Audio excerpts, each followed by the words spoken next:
Alright, so hello and welcome back. So this is going to be part 2 of what British soldiers thought about American soldiers in World War II. Again, the original video is in the description. And we should be able to finish this part if I don't continue to talk to myself all day. Alright, so let's get to it.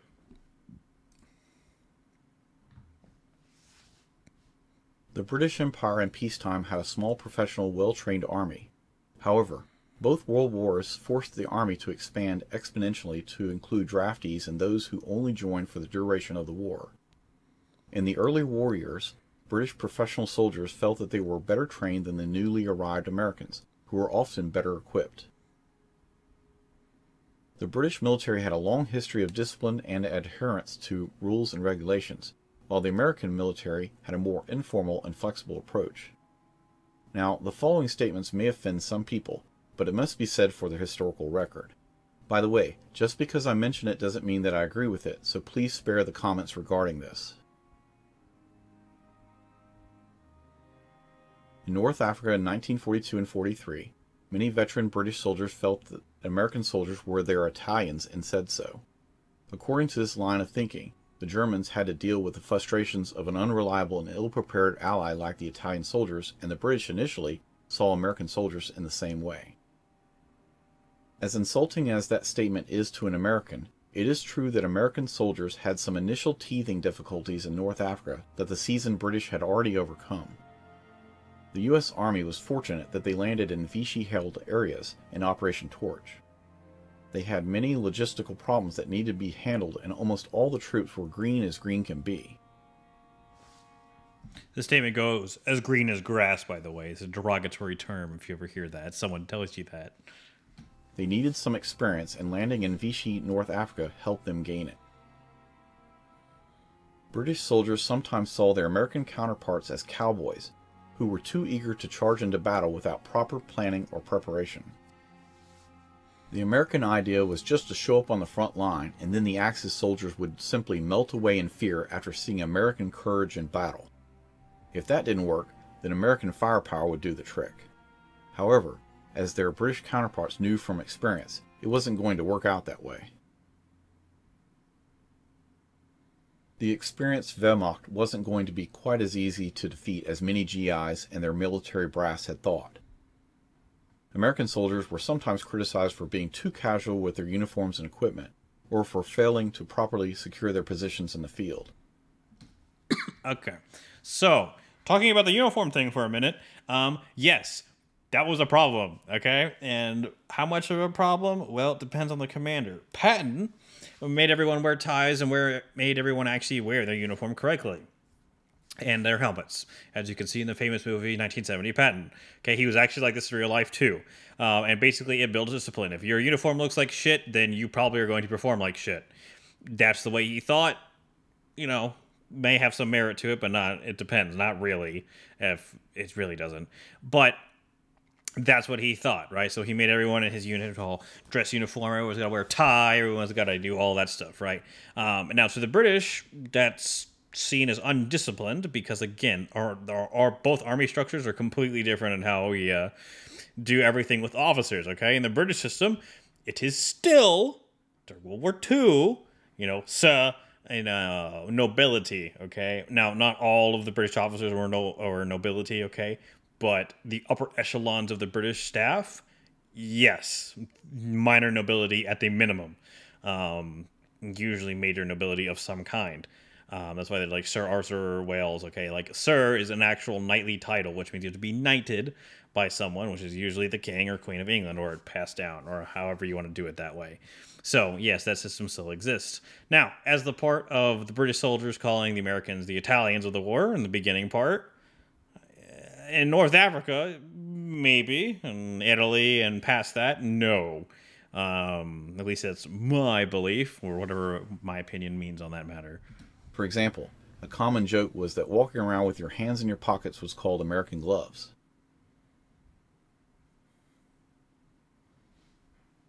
After the first series of engagements with the Germans, the British found, much to their surprise, that American soldiers learned quickly and their fighting skills improved. By the way, that glove thing, like the hands in your pockets, okay? Oh my god. Any of you veterans out there, You guys, the fucking hands in the pockets thing, or you can't be seen walking around with hands in the pockets because it looks undisciplined. You're like, yeah, bro, but it's like cold outside. Wherever you want me to put my hands, you want to put them under my arms? Like what am I supposed to do here? Yeah, that's the thing. Even though we're during World War II, as you can see right here, Eisenhower has his hands in his pockets. I imagine, right? That's just a joke. That's a joke.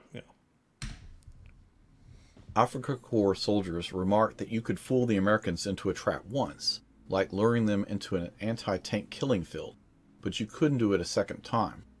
This eventually led to the British respecting the fighting skills of the average GI.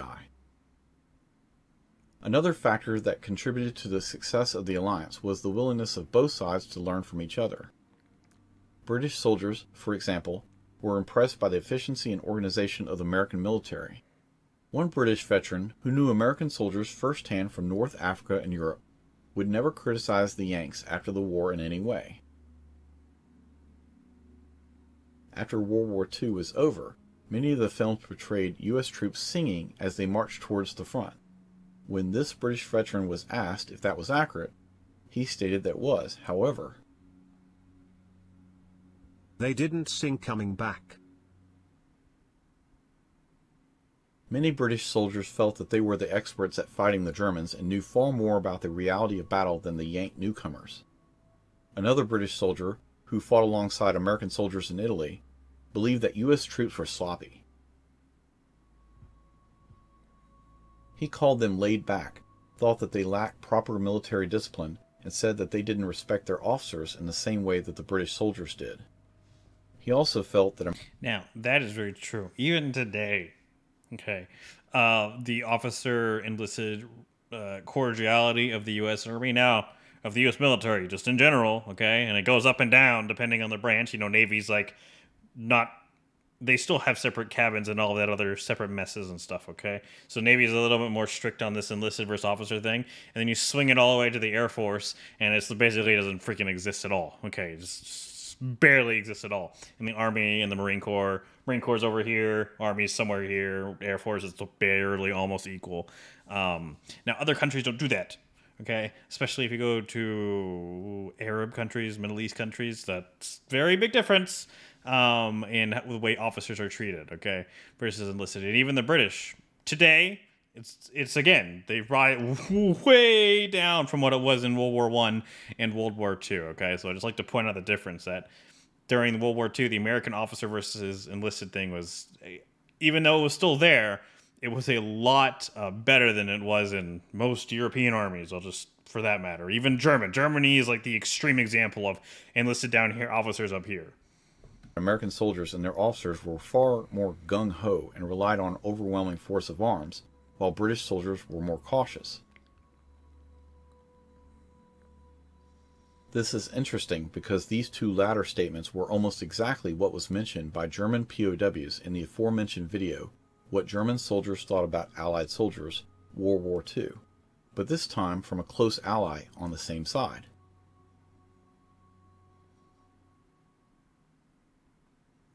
However, after this British soldier was wounded in Italy, he became eternally grateful as he was taken to a U.S. field hospital where they saved his life. He said U.S. field hospitals were like the Ritz compared to their British counterparts. Another key factor that enabled the British and Americans to work together effectively during World War II was their ability to build and maintain trust. This trust was built through a number of shared experiences and combat actions. For example, the British and Americans fought side by side in many major campaigns, such as the North African Campaign, the invasion of Sicily, and the D-Day landings in Normandy. These shared experiences helped to build a sense of mutual respect between the two Allied armies. Another factor that helped to build trust between the two sides was their willingness to make sacrifices for each other. For example, the British agreed to allow American troops to use their airfields and ports for the invasion of North Africa, despite the fact that this made them more of a target for German attacks.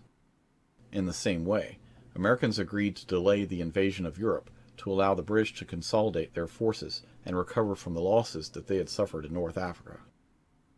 By the time of Operation Cobra in late July 1944, even some British officers were pointing out that they should collectively study what the Americans were doing and mimic some of their tactics. That's how far the United States Army had come in just 2 years. Many of the British higher enlisted ranks, and especially the officers, found the informality of the average American soldier to be unprofessional.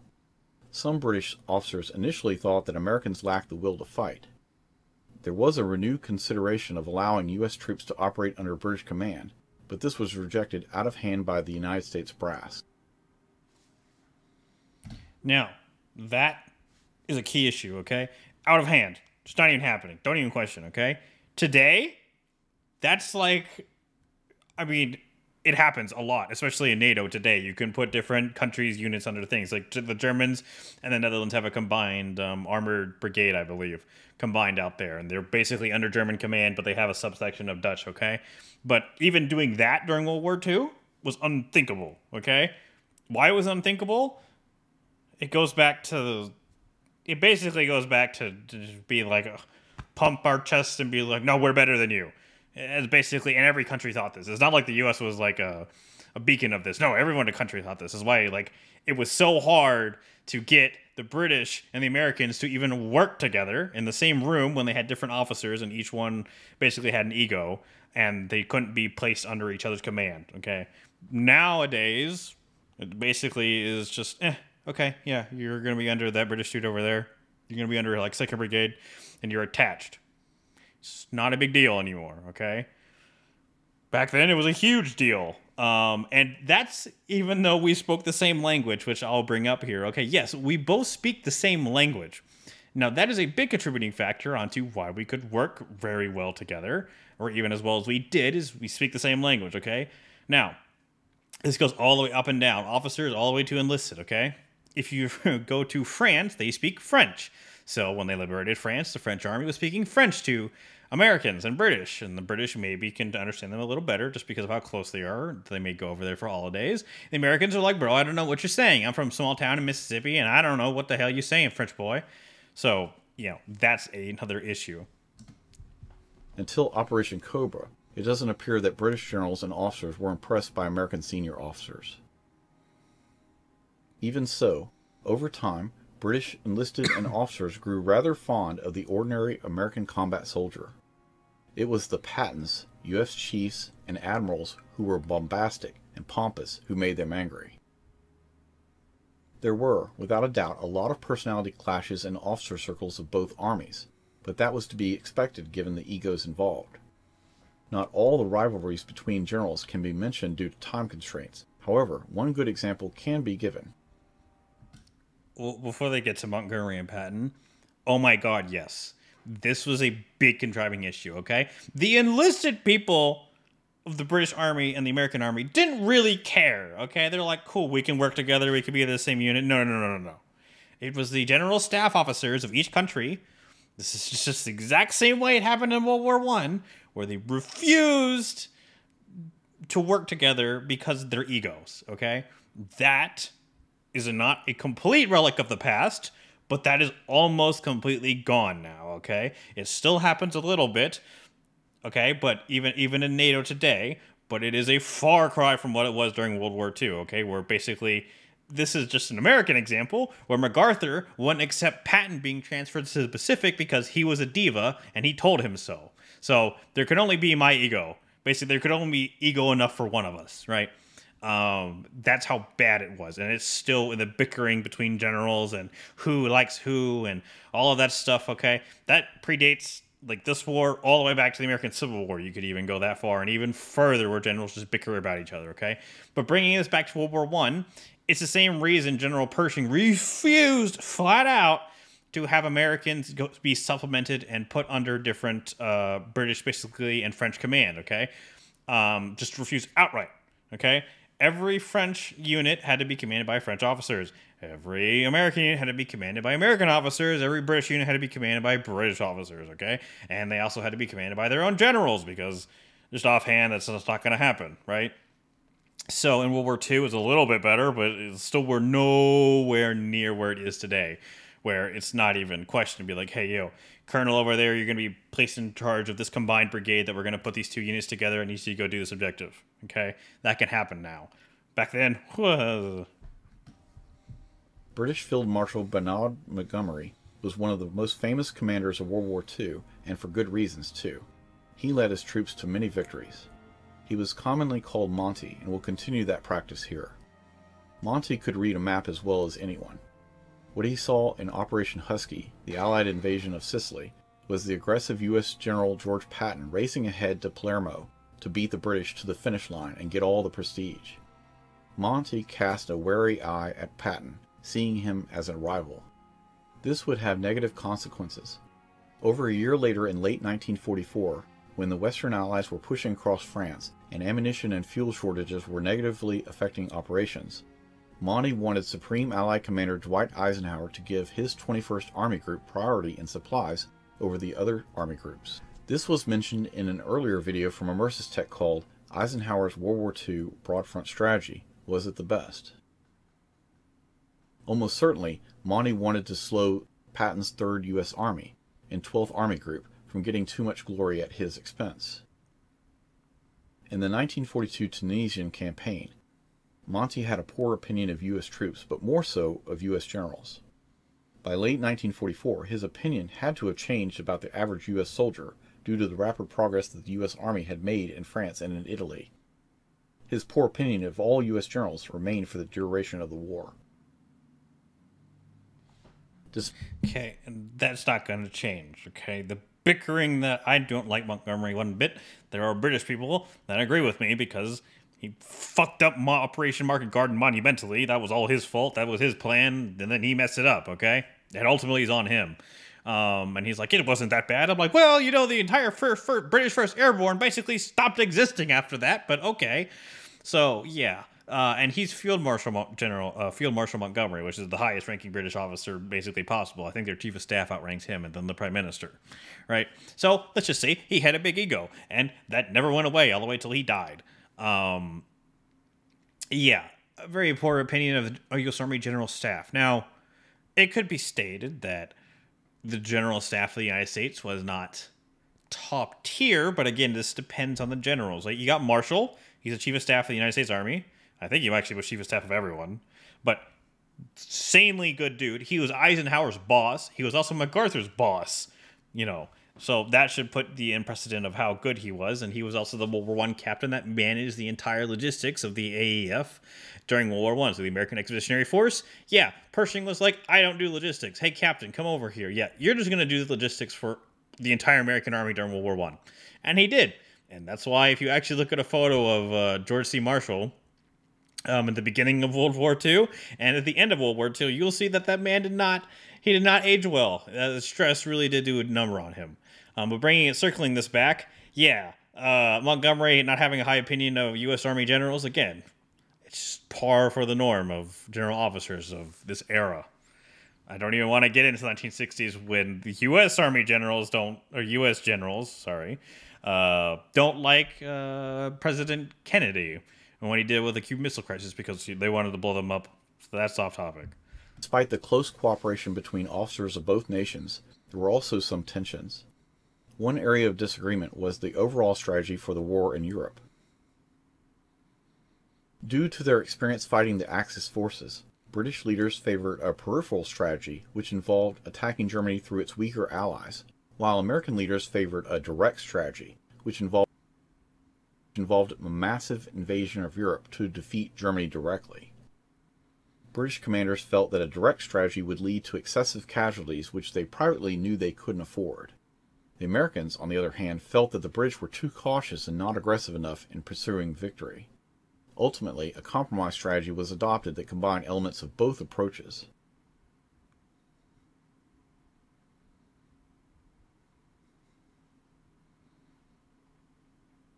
By the time the war was over, around 3 million U.S. soldiers had spent time in Britain.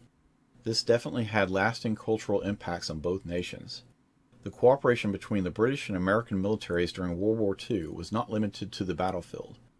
Both countries also worked together closely in other areas such as intelligence gathering and scientific research.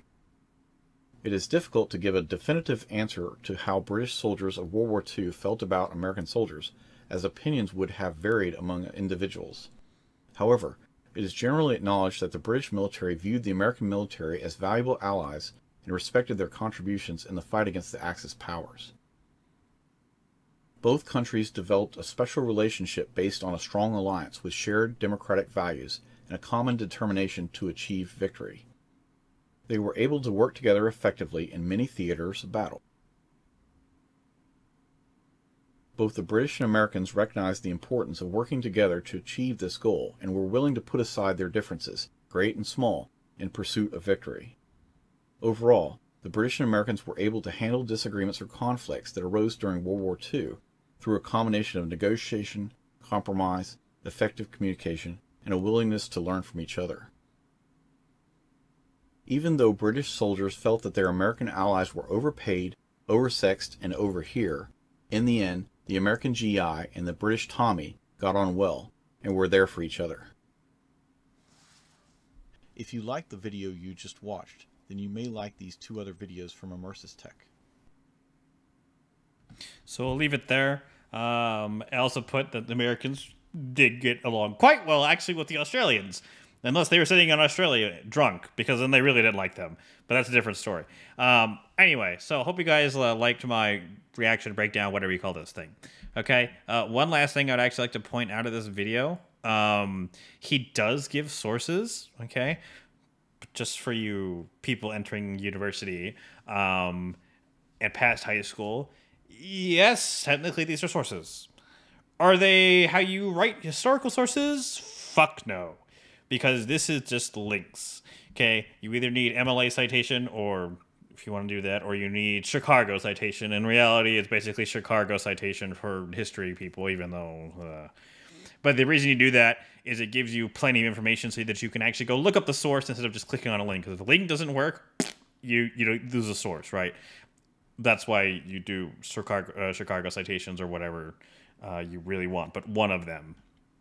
And that's why you do that instead of links. So, very good. That's why that is. But still, there's provided links. So, again, the video's in the description. You can go click on that, and that should take you to the video, which you can click on these links, I think, hopefully. All right? Pass credit. Yeah. Yeah, maybe not the best sources. All right. Anyway, hope you guys like that. Otherwise, you can click up here to see another video of mine. Otherwise, you people have a nice day, and I'll see you around.